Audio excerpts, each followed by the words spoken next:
political dynasties were done with. From Libya to, not Saudi, what is this? Egypt. Egypt twice lost its leader. We have Jordan is teetering, was so shaken that he has to give out of freedom. Syria is trying hard to hold on. Now, I don't know the meaning of this, but let me just lay this down to you. The Bible said in the Revelation said, the picture of the beast was this. It says, it has 7 heads, meaning 7 leaders. The 5 is gone, 1 is hanging on, and 1 is about to come. If we are looking at in our time, this is just my opinion. You know, there's a lot of them gone, and there's just 1 hanging on, which is Bashar al-Assad. The Bible said there's 1 more that's going to come. Is this what the Bible is saying? I'm not sure. But a lot of this is happening in our generation, though. And then the Bible did say that there will be 10 horns, 10 horns that have no nation, meaning leaders on standby. And if you look back again on the Arab Spring, a lot of leaders were just wiped out. And whatever is sitting now is not a dynasty. A lot of them sat there, without the blessing of a democratic election. So they are practically, shall we say, not strong in the mandate particular to their populace blessing them. And so the Bible said there will be 10 leaders on standby. They were leaders, but they're kings, but they have no kingdom. They have no real state, but they are on standby. And it says in there that when the Antichrist starts to manifest, they would, hi, how are you doing? They would be given the authority, and then their business is, they would eventually lay their authority to the Antichrist. Something's wrong with that one. It's like a business takeover, isn't it? You see this business failing and you already have managers this is funny, this happened in our hospital. We have new leadership, the boss went up, a lot of people were fired, and then somebody came in, and then suddenly we have new leaders, because she came in with her hordes of leadership. The Bible says, the Antichrist will say, he already had people for him, and he's looking at these weak leaderships. And then when they're done, he will set these people up. And then the authority that these people, the 10 has, they will yield it to him. And so this is the treaty with many for 7, whereby he will just practically be carrying on as a dictator and everybody will follow along. That is what the Bible is saying. Now, let me just turn here. Now, in the Passover 4:15, this is this year. After that Passover in July, they started having the Gaza offensive. Interesting. Right on time. The first moon came, and they started bombing. Gaza started throwing them missiles, and eventually Israel has to go in there and clean it up. And that was over. But that really weakened the Hamas. Totally weakened Hamas. At the same time, Syria cannot resupply them because Syria is having its own problem. Iran cannot, the proxy cannot help. Egypt has blocked all the holes underground. There's no more smuggling. They practically poured sewer in there and cement and everything so they cannot go in. Hamas' back was broken. They can still speak, but they are practically powerless to carry on another attack. Now, Sukkot 10/8/2014, again the blood moon showed up. And then in October, I think 29, I mentioned this last week, Yehuda clique was shot. And what's interesting about that? Like I mentioned, that World War I happened because somebody shot somebody. The Archduke of Serbia was shot. And because of that, World War I happened, and World War II came from World War I. This guy, Yehuda clique, was speaking at a conference. It's a small conference, but his idea is, as Jews, we should be able to go to Temple Mount and pray. That is all he's advocating. And there was this Palestinian terrorist came in and tried to determine who he was, and shot him on the chest. Actually apologized and then shot him on the chest. It's like that, you know. Shot him on the chest, he did not die, but after being shot, suddenly there is this thing within the Jewish psyche that rose up, and they said, I want to go and pray in the temple. They had a survey a week after that. The survey was this: 75% of the Jews would like to go to the Temple Mount and pray. And then there's another question. Because of his shooting, what do you think about the Temple Mount? 35% more said, I would like to go and visit that place, the very place that we told not to go. You should understand, the majority of the Jews, a vast majority of the Jews are worldly.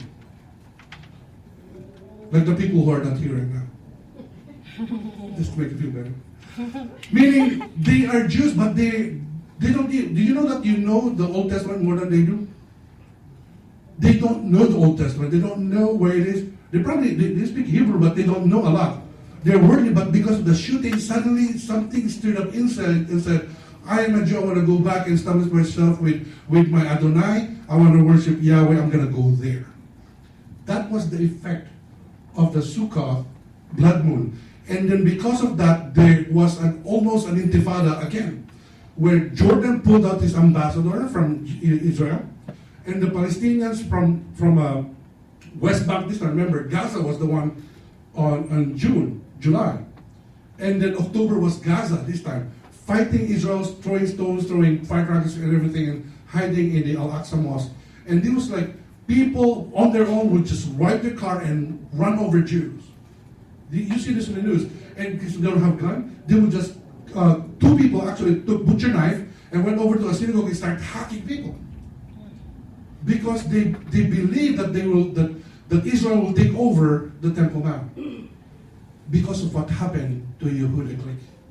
And then it's very interesting because right after he was shot, a member of their parliament, like a congressman or something, actually went to the Temple Mount with police and everything, and he said, we should be able to pray here. And that really shook the whole thing. They call it the status quo. Meaning, yes, you own the Temple Mount, but don't come here or don't pray here. And Netanyahu said, listen, let's leave the status quo alone, and don't even agitate the Arabs, because it doesn't work like that. But then this is what the Israelis realized. When Hamas has been shelling us, sending rockets and everything, the whole world was just watching. But when we started attacking and fighting back, the whole world started condemning Israel. Remember when there was the flotilla of supposed to be a relief ship going to Gaza Strip with a lot of stuff for humanitarian something? Israel said, why don't you bring that to our port and we will deliver it? You don't have to go over there and bring our sovereignty. They said, no, we're not. And so Israel sent the special forces. They landed in a helicopter, and you know what the special forces were equipped with?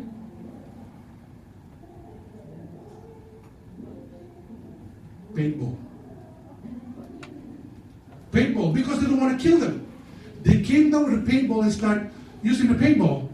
And they didn't realize that those people in that ship, this was coming from Turkey, they were ready. They have machetes and everything. That's why I believe 2 of the Israeli special forces died. When they came down, they threw them over the ship and everything. And Israel started having a bad relationship with Turkey, with Erdogan. And the Bible, and what's interesting was, because of this, Israel even has to apologize. But you were the one attacking us. We came with paintball. You attacked us with knives. And this thing happened twice. And we can see in here, because of whatever Israel does, this is what Israel said, the world opinion is always bad towards us. It really doesn't matter now.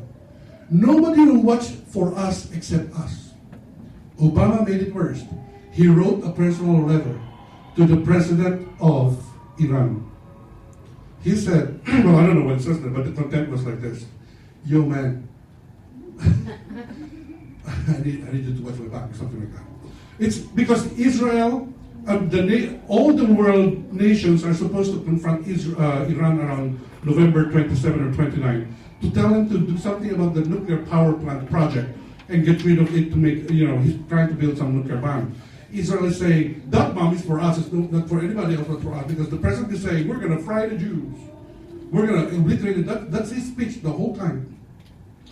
And Obama wrote a letter. The content, according to the leak by the newspaper, was that the agreement particular to the nuclear inspection and all this thing will be compromised as long as he would help fighting ISIS. And Israel saying, that's it. You're selling us out. Whatever he's building, it's for me, it's not for you. And you're practically selling my security. And you should understand, this is not the mentality of Israel. Nobody is for us except us. Nobody will save us but us. Whatever we do, it's always bad. So let's go get what's for us. And this will be the scenario for what's happening next year. Again, Passover, 4:20 at 4:04, and then the Sukkot at 8:28. Remember last week I mentioned something about the president of the International Bible Society saying that the coming of the Lord is within 2018 to 2028. Of course, I haven't heard from the Lord yet. I'm looking at my text. He hasn't texted me anything. On the other hand, I don't own a cell phone, so probably that's why there's no text yet. This is, how did he come up with that? Jesus said, when you see the budding of the fig tree, one generation from that will see his promise coming. Now, 1948, a generation is equivalent to 70 years. That's what Psalm said. And by virtue of strength in the favor of the Lord, it will be 80. So 70 years from 1948 is equivalent to 2018. And that's how many years from now? Well, in a few weeks, it's going to be 2015 already, right? So it's 3 years. That's for the 70. If you're being generous, it will be 28. So meaning 3 years, 2018, and then 2028. This is the country. If you base it by objectively looking at, without any emotion, objectively looking at the prophecy of Jesus, 1948, and then the generation as interpreted by Psalms, it says 70 to 80, by the favor of the Lord, if there's a strength in there. So you could actually see a time frame from 2018 to 2028, something's going to happen. Now, things don't happen just like that. There has to be a precursor. And I believe the Arab Spring was a precursor. These blood moons are precursors. And that's why Jesus said, you should watch. You should watch, because those who do not watch will fall asleep. Those who do not watch will not know what they do. And Jesus said, feed them the message about the last days so that they know what to do in the last days. Now, let's move on from this. We know that thing happened. Now, this is the beast of the revelation that came out from the ocean. The question now is, who's this? He has the paw of bear, the body of the leopard, which is Greece, the mouth of the lion, which is Babylon, and the teeth of iron, which is Rome, and then the horns. They said this is the resurrection of the Roman Empire. And we know that the Roman Empire collapsed around 400 BC, and yet the other half, the leg, existed for another almost 1,000 years, which is this is the Eastern Roman Empire, which is now in Turkey. The capital of the Roman Empire, the Eastern Roman Empire, was Constantinople. And the Bible, the description of the Constantinople, they call this the Mystery Babylon, right? If it's Mystery Babylon, that means it's not the real Babylon.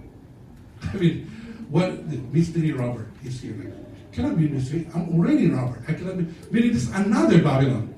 If you will look at the description, it says that it's a woman that sits among many waters. Now, Babylon doesn't sit in many waters, so let's just scratch that. They said it's America. Again, it's not within the ocean where this thing came from. Remember? Now, if you would look at the capital of the Roman Empire, which was Constantinople, it is actually in Europe. It sits within these oceans of Europe and then the Middle East. And then the Bible said it is seated on 7 seas. And then there were 7 hills. Oh, that's Vatican, definitely Vatican. That monster is the Roman Catholic Church. No, it's not. some people start insisting that. No, it's not, because it is not the Western Roman Empire.